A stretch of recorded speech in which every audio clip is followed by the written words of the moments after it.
Hi, and welcome to the 10-Minute Food Truck Training Podcast. My name is Bill Moore. I'm the founder of the Food Truck Training Group on Facebook, co-owner with my beautiful wife, Melissa, of our own food truck. It's called Food Truck 101, and I'm the executive director of the National Street Food Vendors Association, which is a nonprofit dedicated to education, advocacy, and uplifting all food vendors. If you would like to join the association, please go to nsfva.org. Today, I'm going to be answering a handful of questions that people ask me all the time. But before I get into that, I want to remind you about the Food Truck Owners Expo in Orlando, Florida. It's going to be November 12th and 13th, and I'll be there giving 3 classes. One is on profitable menu writing, one is on marketing in the off-season, and one is on how we as food truck owners should speak with a single voice.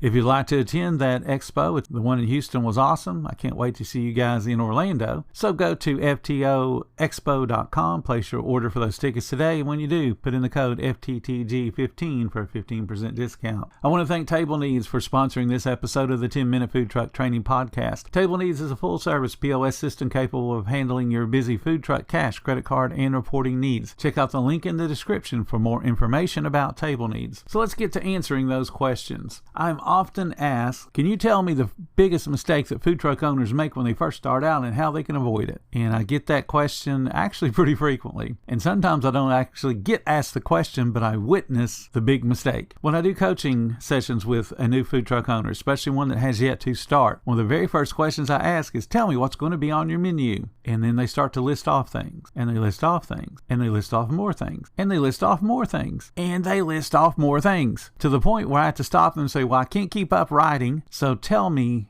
where are you going to store all that food? Oh, I'm just saying things I'm going to do for specials and rotation and okay. It's amazing that you can cook one product and then think you're going to sell totally out of it. You're probably not going to, especially when you first start out. So what you want to have on a menu is not 100 different things, because number one, you don't have the space to store it. Number two, you're going to have a whole big bunch of waste, or you're going to run out of stuff, which is self-defeating when you first start out, because if you get the reputation of, well, they run out of my food, people won't come back. They want to go someplace that if they are looking for a specific product, they're going to get that specific product. You got to get out of the attitude of, they're just coming to eat, so I'll feed them whatever I got. People are coming for a specific thing. Don't run out of it. So how you avoid it is you focus in on what you're good at. You focus in on what has a story behind it. You focus in on what you're passionate about. The things that make you light up when somebody says, hey, can you give me the recipe for whatever that product is? And you say, yeah, absolutely. It's my grandmother's recipe. And you light up and you smile and you're so excited to share that recipe.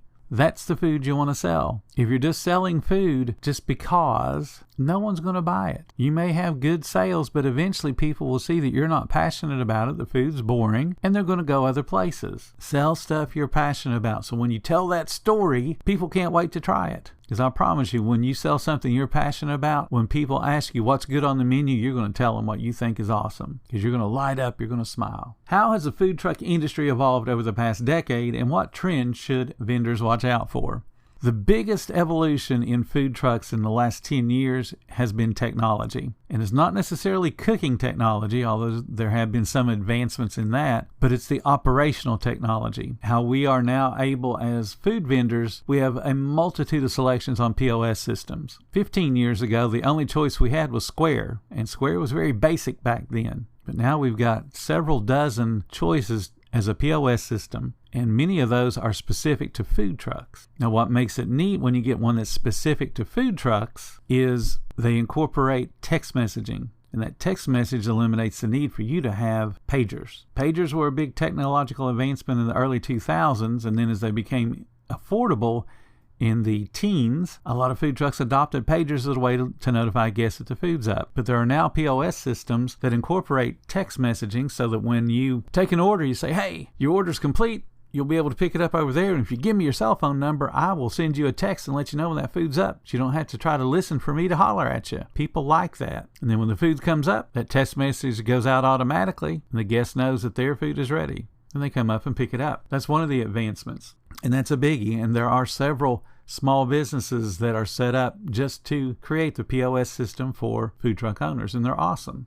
There is a trend that I would recommend the food truck owners avoid, or at least understand, and that is the trend of small business owners, because there's so many people right now that have realized especially after COVID, no one's going to take care of them. No business is going to pay you while you're sitting at home doing nothing. So a lot of folks during what they called the Great Resignation started their own business. That's why there's been an explosion of food trucks. Because of the explosion of food trucks, there's also been an explosion of small businesses to support food trucks. Some of those small businesses are very good. They started out right. They tried to learn the industry and learn the needs that the industry has. Others of them are what I refer to as carpetbaggers, and that's somebody that just gets into an area or an industry that really has no vested interest in the industry at all. All they want to do is take advantage of the money that's in the industry without really giving a benefit back to the industry. And there's a couple of different things that are happening right now in our industry. One is if you have enough tools and a decent amount of skill, you can call yourself a food truck builder. Place an ad and then voila, you got people calling you up wanting you to build their food truck. And then it gets a little dicey from there. Somebody that has the garage space in their backyard to start building food trucks is only going to be able to produce one at the rate of their own ability.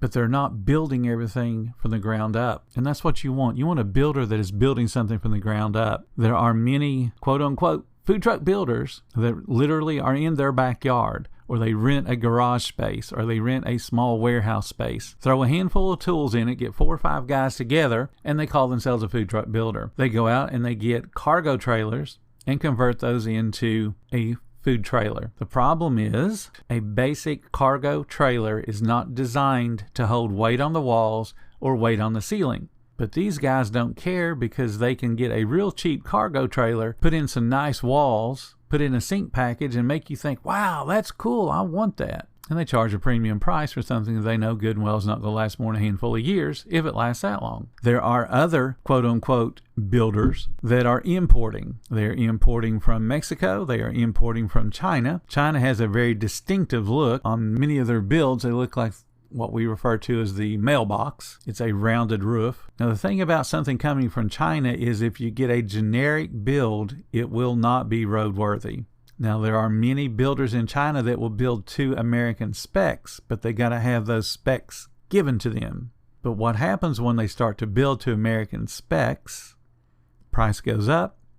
By the time you have the thing shipped over from China and then delivered to its final destination in the U.S., it costs almost as much as if you'd have just bought one here to begin with. And of course, there's the lead time and how long it takes from the time you place the order until it actually ends up in your driveway. There are builders that are claiming they build, but all they're doing is importing. So basically they are a trailer lot as opposed to a trailer builder. It's the same with the Mexican builds. There are many auto manufacturers that have plants in Mexico.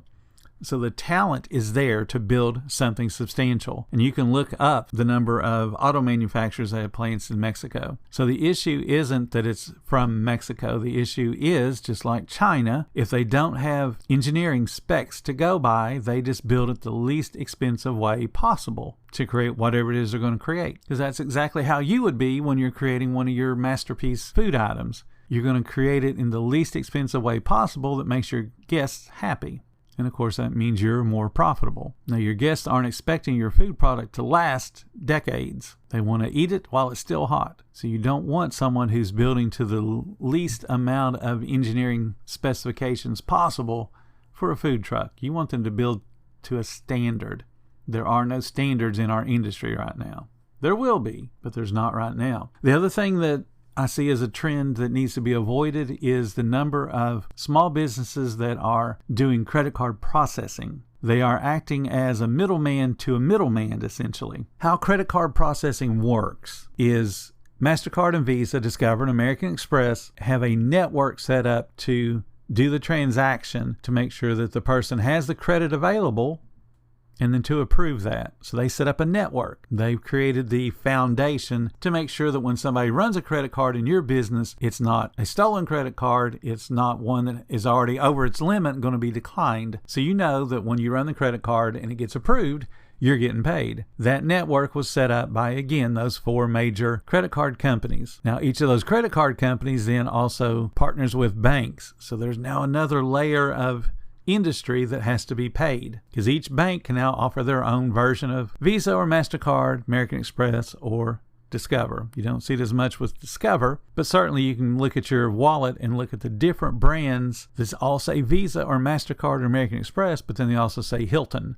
I have an American Express that says Hilton. There's another one that says Southwest. Melissa has one that says Macy's. So you can have those layers. So now you got another middleman, and then you got the credit card processor itself, whether it be Clover or one of the other processors where you set up a merchant account. And now there's another layer of a middleman in there. Well, what's happening with small businesses is Clover's figured out, and some of the other processors that provide equipment is, hey, if we get these guys to be our sales team for us, we don't have to have expensive sales teams.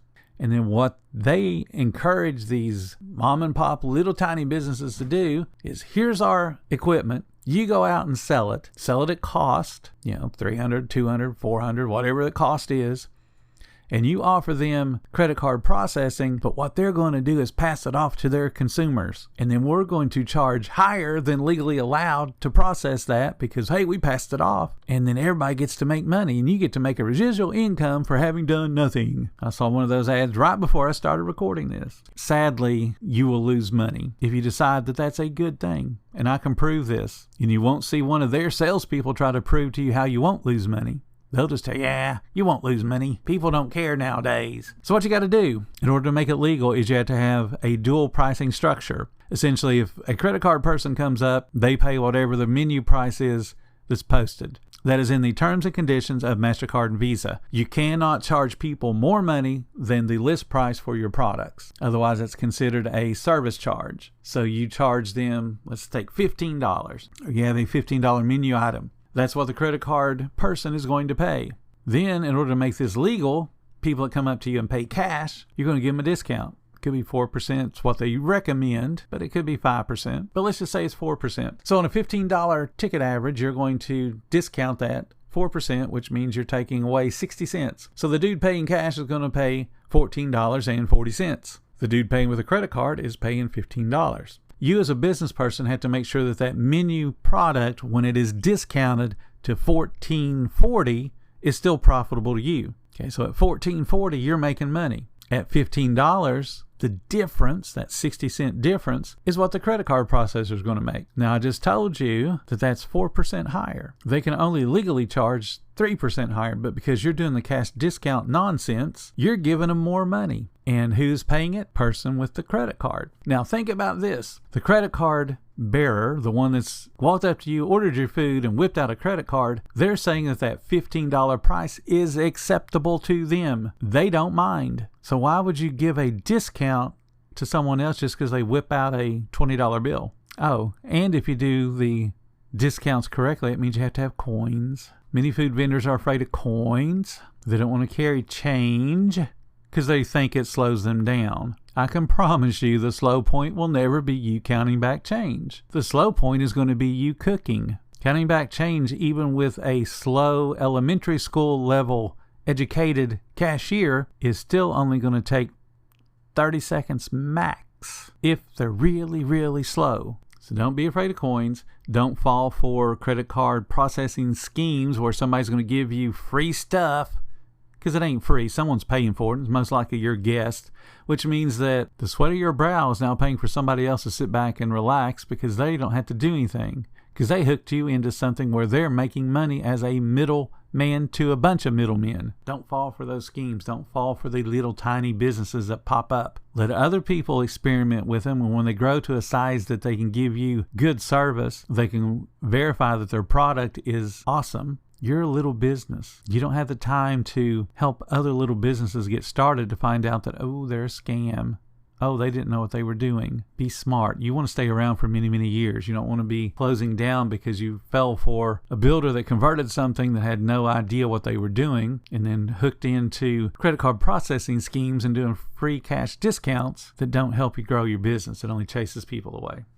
Thank you guys so much for listening to the 10-Minute Food Truck Training Podcast. Please take a moment to follow our podcast, and if you really like what we do, please show us some support. There's links in the description to make that happen. Every little bit does help keep us going. Until next time, you guys have a profitable day.